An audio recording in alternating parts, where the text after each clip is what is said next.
On the tragic life of Alfred Dreyfus. I am quite sure not many outside of France have heard of the name Alfred Dreyfus. In France, however, Dreyfus is often regarded as the most famous victim of injustice, anti-Semitism, and military and government corruption in the history of modern France. Now, I am no doubt taking some liberty in describing his life as tragic, for I cannot say so for sure, and neither can anyone else except Dreyfus himself.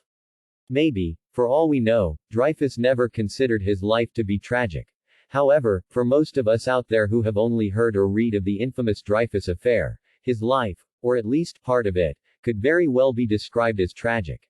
In this essay, we shall take a brief look into the life of Alfred Dreyfus and the infamous Dreyfus Affair that has, unfortunately, gone on to define his life for eternity. Let us begin. Alfred Dreyfus was a French artillery officer, who was born on 9 October 1859 in the city of Mulhouse, Alsace in the French Empire.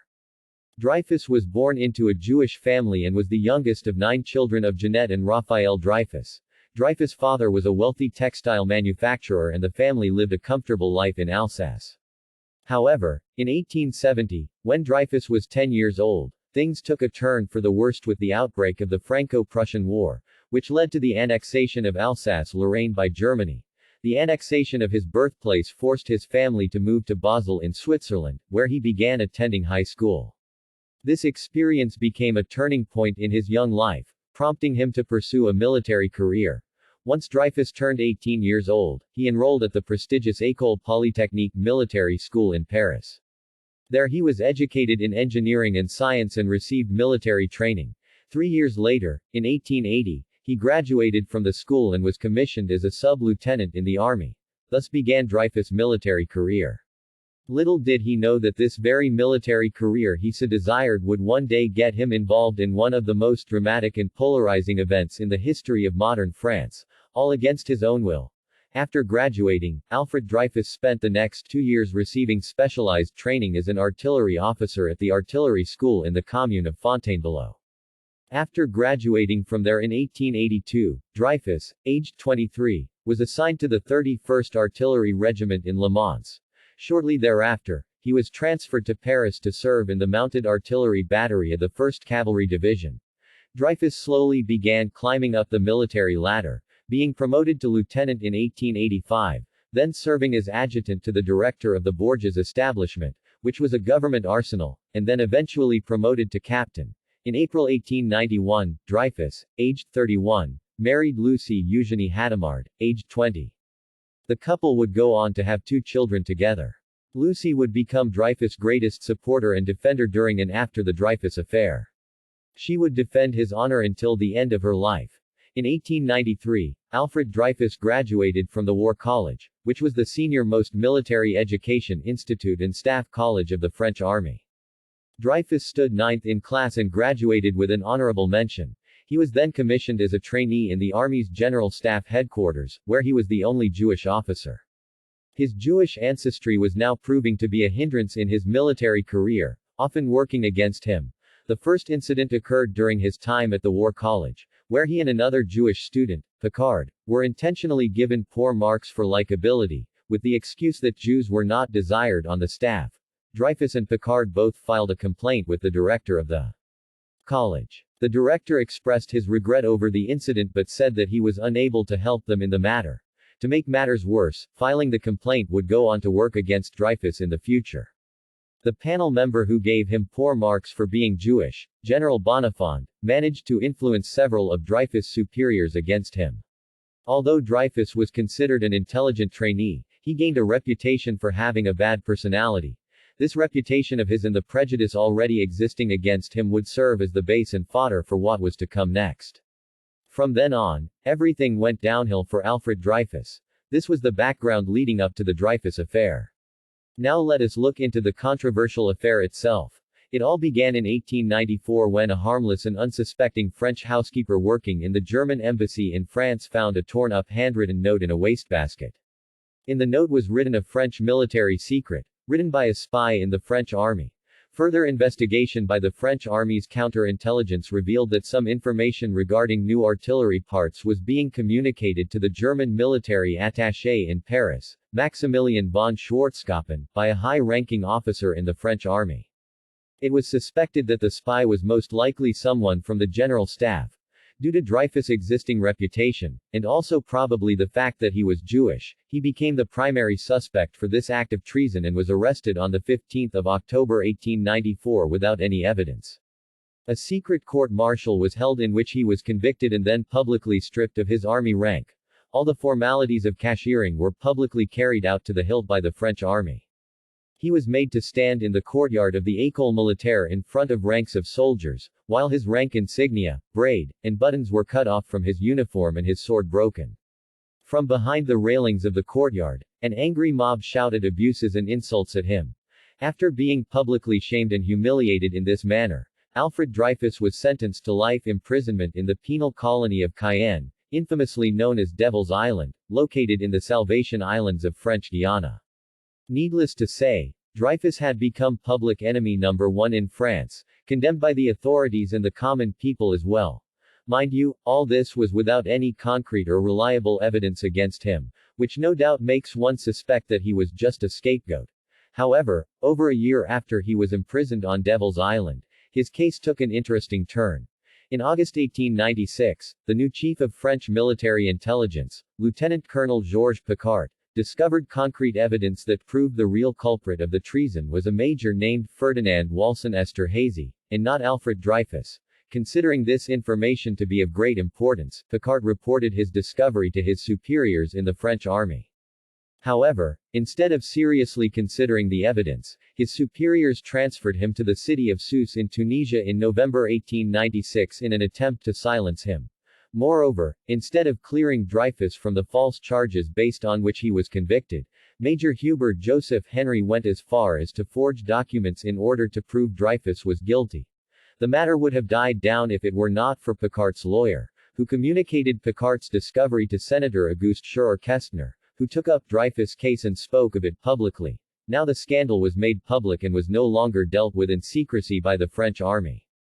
Reports of Dreyfus' innocence and a cover-up by the army were leaked to the press, leading to public outrage and dividing public opinion. Intellectuals, artists, and writers expressed their outrage over the actions of the army, which sparked debates on anti-Semitism as many were convinced that Dreyfus was made a scapegoat because he was Jewish.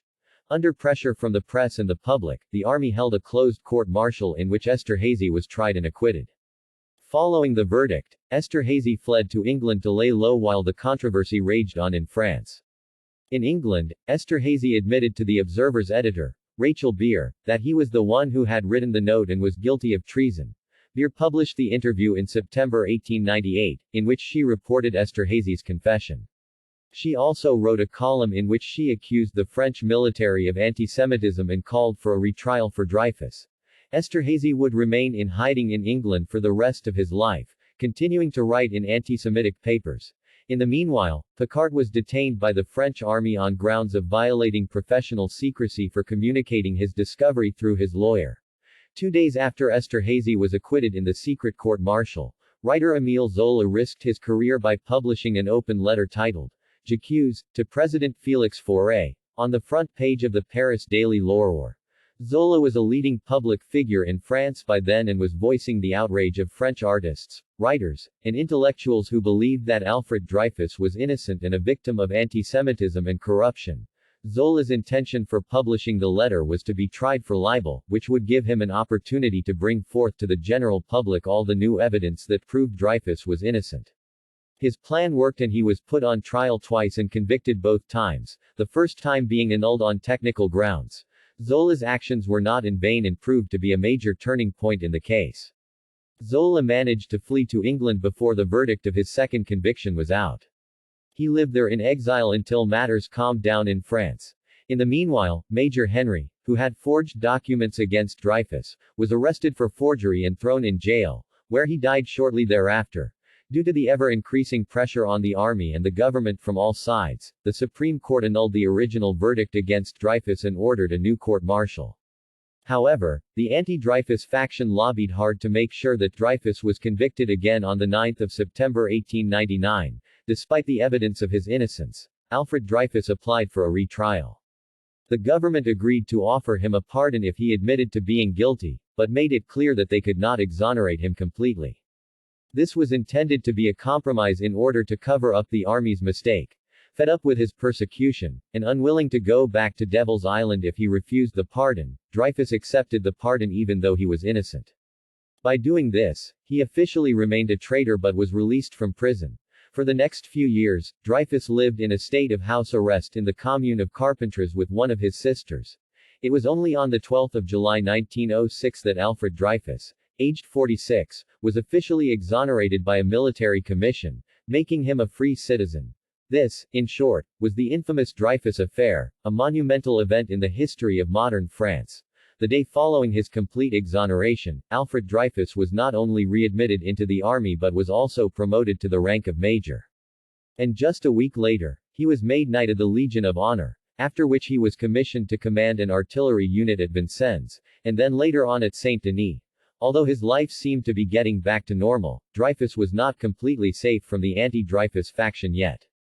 The situation got so tense that some of them decided to take matters into their own hands to get rid of Dreyfus.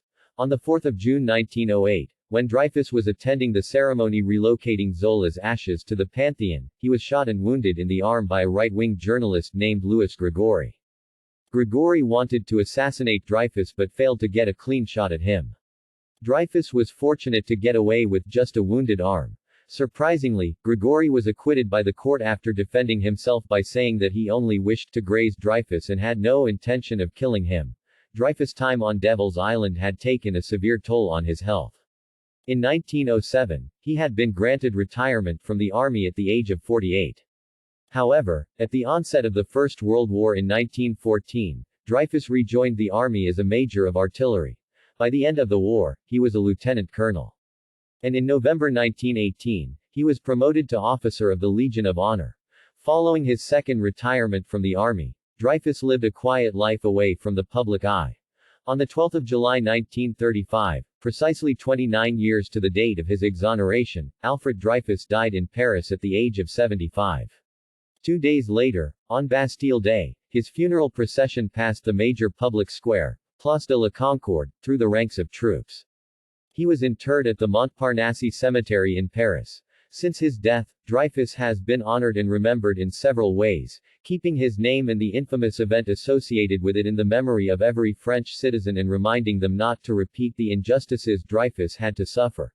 Statues of him have been erected in the courtyard of the Museum of Jewish Art and History in Paris as well as at the exit of the Notre Dame des Champs metro station. In October 2021, a museum dedicated to the Dreyfus Affair was inaugurated in Medan by President Emmanuel Macron. To most of us, Dreyfus' life, especially the years of the Dreyfus Affair and its immediate aftermath, might seem tragic and disturbing. None of us can imagine living a life where we have been accused of a crime we haven't committed and then punished for it without any evidence. One can hardly imagine how Dreyfus and his family must have felt during those dreadful, nightmarish years of injustice, how hopeless and helpless they must have felt, and how they must have coped with it all. But as I mentioned earlier, even though the title of this essay describes his life as tragic, I do not know for certain if Dreyfus felt the same. Maybe he had a whole different perspective of everything that happened to him and his family, one that possibly helped him cope with it better.